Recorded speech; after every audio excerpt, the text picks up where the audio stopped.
Hei, salutare prieteni metaversați! Aici frații voștri din metavers. Din metaversul Zaragoza. Tocmai ce am aterizat în Zaragoza. Nu, stai așa. Ce-i asta, frate? Ce-i asta? What the... Zici că sunt pterodactil. Frate, parcă n-au fost păsări, au fost un... Un ce? God. Pterodactil. Un pterodactil, frate! Ce ați făcut cu mașinii omului? I-ați distrus mașina! Mamă, e vandalizare și mi se pare că ia uite și pe asta. Ia uite și pe asta, mâncați, Doamne! Ce este pterodactile aici? Vrăbiuțele astea, cred că. Doamne, suntem într-un metavers diferit față de tot ce am văzut până acum. Nu știu ce mănâncă păsăricile astea pe aici, vrăbiuțele astea sau ce sunt, pterodactili ăștia. Dar suntem în Zaragoza, așa cum spuneam. Doar ce am aterizat, bine, nu doar ce am aterizat, am aterizat de ceva vreme, dar suntem super obosiști. Și am făcut o mică pauză de somnic, jumătate de oră de recuperare. Ce? Siesta. Siesta, da, siesta.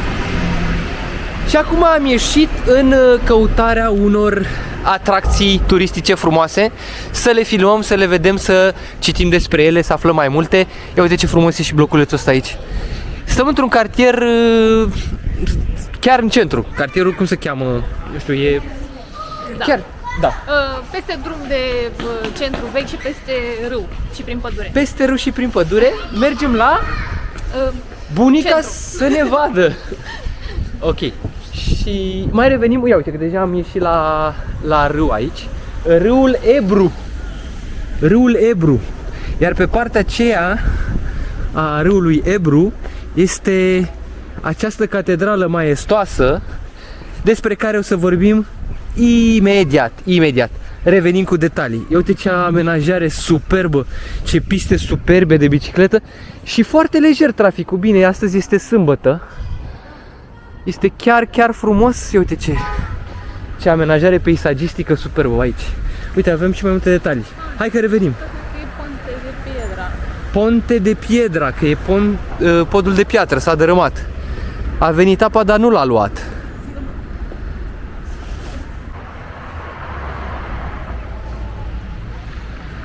Cu o lungime de 225 de metri și 7 arce, acesta este cel mai vechi pod care traversează Ebru aici în Zaragoza.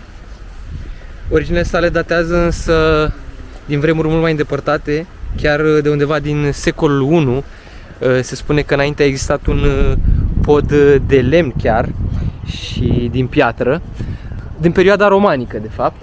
Ulterior a fost ridicat acest pod undeva în secolul al XV-lea. Se spune că ar fi început construcția undeva la 1401 și s-ar fi terminat undeva în 1440.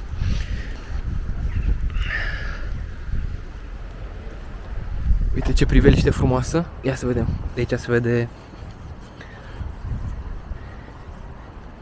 În 1813, după asediul orașului Zaragoza, trupele napoleoniene au aruncat în aer bolta cea mai apropiată de Arabal, în timp ce fugeau lăsând orașul izolat și împiedicând trupele aragoneze să le urmărească.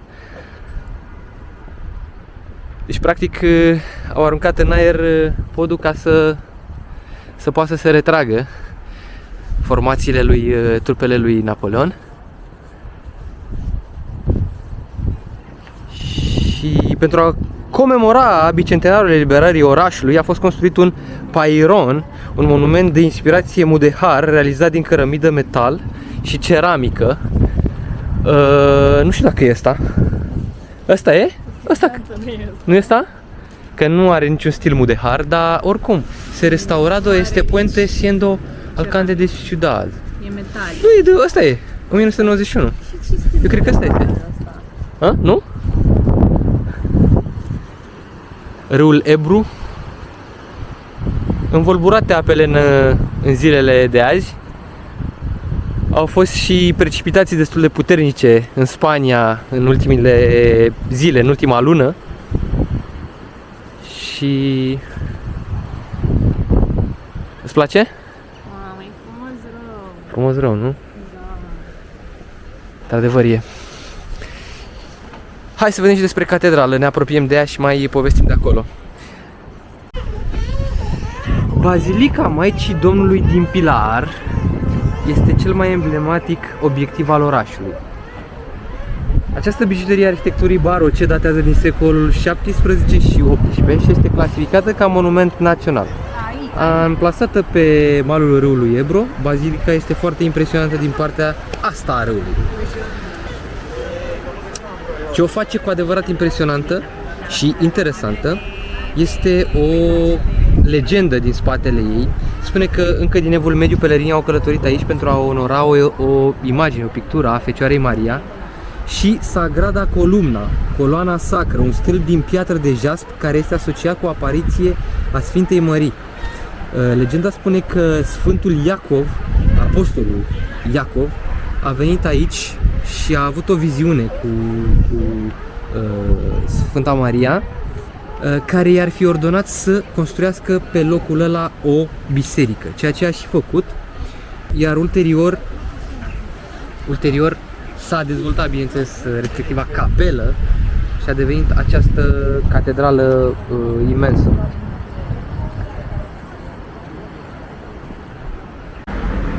Sala de Exposiciones La Lonja se numește clădirea pe care o avem în față, o splendidă construcție din secolul al XVI-lea, care se află în marea Plața del Pilar, vis-a-vis de bazilică.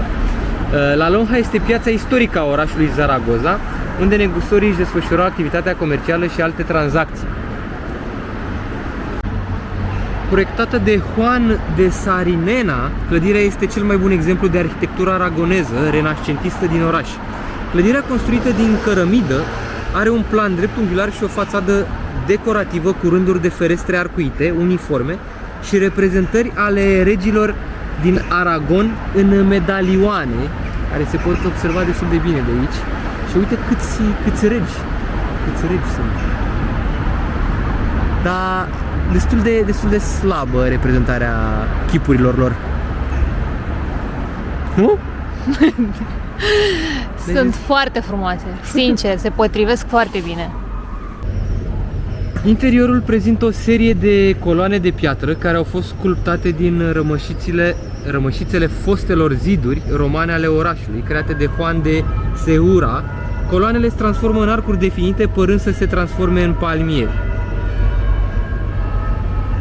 Aici suntem în marea Plața del Pilar, exact cum spuneam de la început, și se pare că se pregătește de Crăciun! De acum mergem încolo, mergem practic spre bazilică, să o vedem de mai de aproape. Uite cât de frumoasă e plața asta. Păcat că nu putem intra momentan, e în șantier, să zicem așa. Și nu putem vedea. Dar în orice caz, sunt construcțiile astea. Probabil citisem că o să dea drumul undeva la sfârșitul lunii, dar rămâne de văzut. Noi nu o să mai fim aici, din păcate. Din păcate. Aceasta este primăria orașului Zaragoza și imediat lângă, în această piață mare, bineînțeles că ne întâlnim cu bazilica pe care o filmează chiar acum Oana și o prezintă panoramic frumos. Vom încerca să și intrăm, să vedem dacă putem să filmăm la interior. Imensă. Și superbă. Superbă. Hai să mergem spre ea așa ușor, să o filmăm, poate reușim să vedem din înăuntru ceva.